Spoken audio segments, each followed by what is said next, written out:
1961 bisu bar asam hastini chilchiro bangla kokno muthage narakni bagai ajara chaba khaipro asam police ni goliwo tini hai sala tichuko me salmari khorok sisa khorang tisawai thikatar thimani borno muidu khaino boron bimani bisingtui bubagra khor agune shibnagara tongma amra bangali habano bosanga thikatar thinerno muidu khlaileka aro farmanjeka amra bangali asupang gurang rudropal khobe kubuni adongra asani pandabo kokshana thanga amra bangali asupang gurang rudropal hakotor habate haste habangni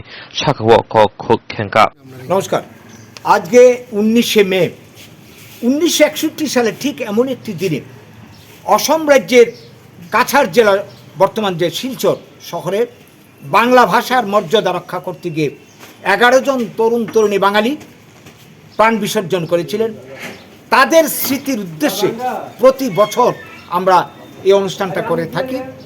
এইবারও হচ্ছে, আমরা এখানে করছি, তেলিয়ামুড়াতে হবে, ত্রিপুরার বিভিন্ন প্রান্তে হচ্ছে। তবে সবচেয়ে দুঃখের ব্যাপার হচ্ছে এই সরকারের কাছ থেকে পারমিশন চেয়ে পারমিশন পাওয়া যায় না। এরা বিভিন্ন অনুষ্ঠান করে বেড়াচ্ছে। এরা বিরোধী দলের কোনো প্রোগ্রাম নিতে গেলে এরা অজুহাত দেখায়, বিভিন্ন অজুহাত খাড়া করে। গণতন্ত্র আজকে পদদলিত তাদের হাতে। আপনারা জানেন, সাংবাদিক বন্ধুরা জানেন যে আপনাদের নিরাপত্তা নেই। এই দুদিন আগের যে ঘটনাটা ঘটল, সাংবাদিককে বিনা কারণে লকআপে নিয়ে এই যে নির্যাতন করা হলো, যে যেখানে সাংবাদিকরা জীবনের নিরাপত্তা নেই, মানুষের জীবনের নিরাপত্তা নেই, সেখানে আমাদের এই বর্তমানে এই যে কি বলবো রাজনৈতিক কর্মকাণ্ড, এরা তো সমস্ত দিক থেকে আমাদেরকে এরা কুণ্ঠাসা করে দিয়েছে। তবু আমরা চেষ্টা করে যাচ্ছি।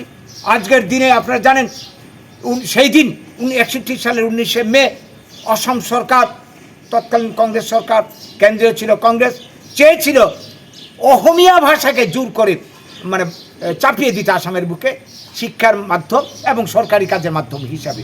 কিন্তু আপনারা সবাই জানবেন যে আসামের বুকে আসামের অর্ধেকটার বেশি জায়গা বাঙালিদের জায়গা। শিলচর কাছাড় পুরোটা বাংলার অঞ্চল। এই সেখানকার মানুষের মাতৃভাষা বাংলা। তো সেইখানে জোর করে বাংলাকে অবদমন করে হিন্দি চাপাতে চেয়েছিল, অসমীয়া ভাষা চাপাতে চেয়েছিল। অথচ বাংলা সংবিধান স্বীকৃত 22টি ভাষার মধ্যে অন্যতম ভাষা। আমার ত্রিপুরা রাজ্যে গোটা বাংলার অঞ্চলে আপনারা লক্ষ্য করছেন, বর্তমান কেন্দ্রীয় সরকার নতুন একটা শিক্ষানীতি তৈরি করেছেন গত বছর 2 আগে। সেইখানে বাংলা ভারতবর্ষের 22টি ভাষার মধ্যে অন্যতম শ্রেষ্ঠ ভাষা, যে ভাষা রবীন্দ্রনাথ ঠাকুর নোবেল পুরস্কার এনেছিলেন, সেই ভাষাকে ধ্রুপদী ভাষার তালিকা থেকে বাদ দেওয়া হয়েছে। এবং বর্তমানে সরকার নোটিশ জারি করেছে সমস্ত অফিস কাছারিতে যেখানে বাংলা ভাষা সমস্ত শিক্ষিত ভাষা সরকারি কাজে ব্যবহৃত হবে, সেই জায়গায় এগুলিকে অবদমন করে হিন্দি চাপিয়ে দেওয়া হচ্ছে অত্যন্ত কৌশল করে। ত্রিপুরার যে প্রধান ভাষা বাংলা, দ্বিতীয় ভাষা হচ্ছে ককবর, দুটোকে বাদ। আপনারা লক্ষ্য করুন, ব্যাংকের কাজে যান, আপনি হাসপাতালের কাজে যান, অধুনা আমরা লক্ষ্য করছি পুলিশে এফআইআর লিখতে গেলেও হিন্দিতে লিখতে হয়, বাংলা বাদ। এই যে চক্রান্ত, গভীর চক্রান্ত, স্থানীয় ভাষা বাংলাকে শেষ করে দেওয়ার চক্রান্ত, আমরা এটা কোনো মতেই আমরা মেনে নেব না।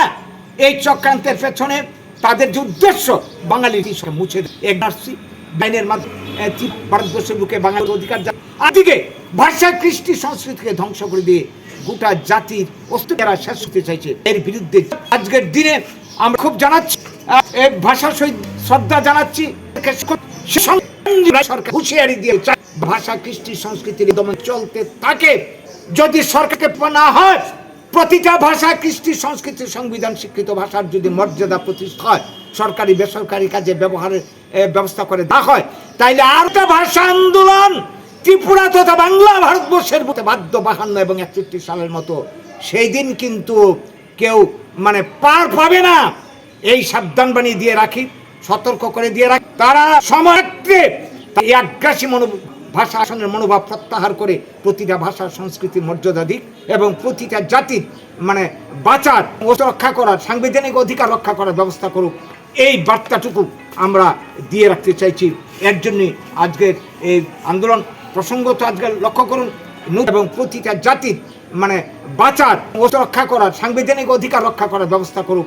এই বার্তাটুকু আমরা দিয়ে রাখতে চাইছি। এর জন্যই আজকের এই আন্দোলন। প্রসঙ্গত আজকে লক্ষ্য করুন, নূতন এই যে